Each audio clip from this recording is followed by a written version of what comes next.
Magandang gabi mga kagimat, mga kamutya. Heto na naman po ulit ako, si Pepe ng Agimat TV para magbahagi sa inyo ng kaunting kaalaman tungkol dito sa tinatawag na kambal toko. Pero bago po natin ito simulan, shoutout po muna kay AJ Paltado. Shoutout din po kay Hans Henrik Cueto. Shoutout din po kay Christian J. San Diego. At shoutout din po kay Rickmel Merks. At shoutout din po kay Dan. Ngayon po ay pag-uusapan natin ang tungkol dito sa tinatawag na kambal toko.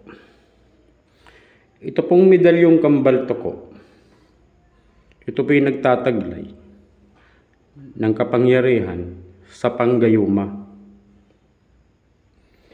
Ito po ay mainam gamitin kung halimbawa ikaw ay kung lalaki ka at manliligaw ka, mas mainam po kung nagtatangan ka ng ganitong anting. Para madali kang madali kang magustuhan ng iyong nililigawan. At sa mga babae naman po, sa mga babaeng hindi ligawin, mainam pong meron din kayo dito. Para po madali kayong magustuhan ng taong crush ninyo o kaya gusto ninyo. Ito rin po yung nagtataglay ng kapangyarihan sa pangpaswerte sa negosyo. Kung kayo magninegosyo at may tangan kayong ganito, madaling lalago ang inyong negosyo. Ito rin po ay may kapangyarihan para magpabait sa tao. Siyempre, normal po na pagpanggayuma ang isang bagay, kasama na po dyan pampabait dahil po nagtataglay ng panghalina eh. Ito pong kambal toko na medalyon, ito po'y pinaniniwalaan na nagpapatibay ng samahan o relasyon ng isang magkasintahan o mag-asawa.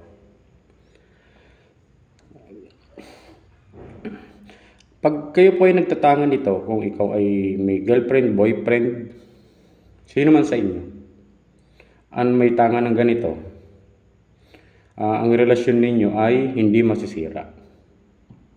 At ni isa sa inyo ay walang magagawang magloko, mambabae o manlalaki. Hindi mangyayaring magagawa ng isa man sa inyo ang mga bagay na iyon. At kung sakali man po na kayo'y maghiwalay at ang isang may tangan nito, ang isa sa inyong magkarelasyon ay may tangan nito, maghiwalay man kayo, babalik pa din ho yun. Babalik pa yung isang umalis. Dahil mahahatak ka ng kapangyarihan ng medalyong kambal toko na ito. Ito pong medalyong kambal toko, dahil po ito ay medalyon, ito po ay kailangang debosyonan. Didebosyonan po ninyo ito sa loob ng 49 days. Ang pagdidebosyon po ng medalyon, nagsisimula po yan sa unang Biyernes ng buwan. Halimbawa, mag-umpisa ka sa February, first Friday ng February.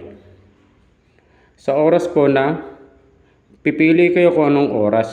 Sa oras na alas 6 ng umaga, alas 9 ng umaga, alas 12 ng tanghali, alas 3 ng hapon, alas 6 ng hapon, alas 9 ng gabi. Basta po, huwag aabot ng alas 12 ng gabi. Kasi pag alas 12 ng gabi, ibang araw na po yun, Sabado na po yun. Ang kailangan lamang po dito,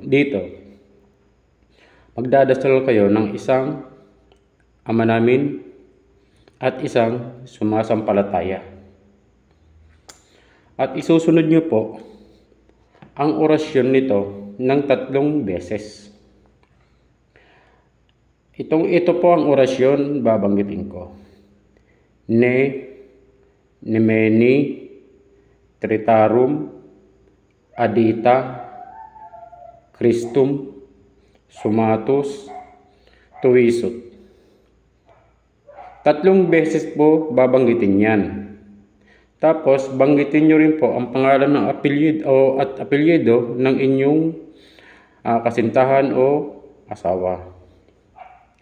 Tapos isusunod nyo po, pag natapos nyo na yung 3 orasyon na yon, isusunod nyo po ang susi. Ang susi nitong medalyong kambal toko. Nang 1 beses lang po. Ito po ang susi.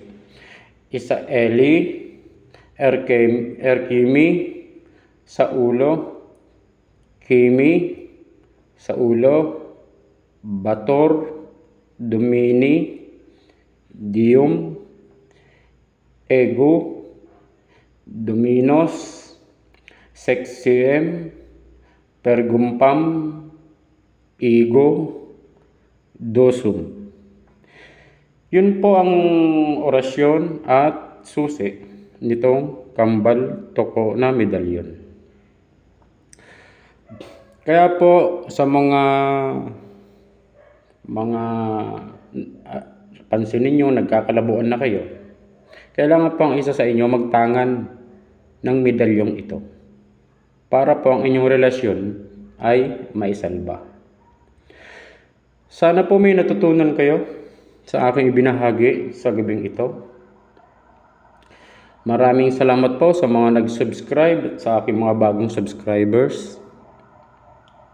Salamat po sa mga nagla-like and share sa aking mga videos. Sa mga hindi pa po nakapag-subscribe at mga nanonood din naman ng video ko, paki-subscribe din po naman. Maraming salamat po at magandang gabi.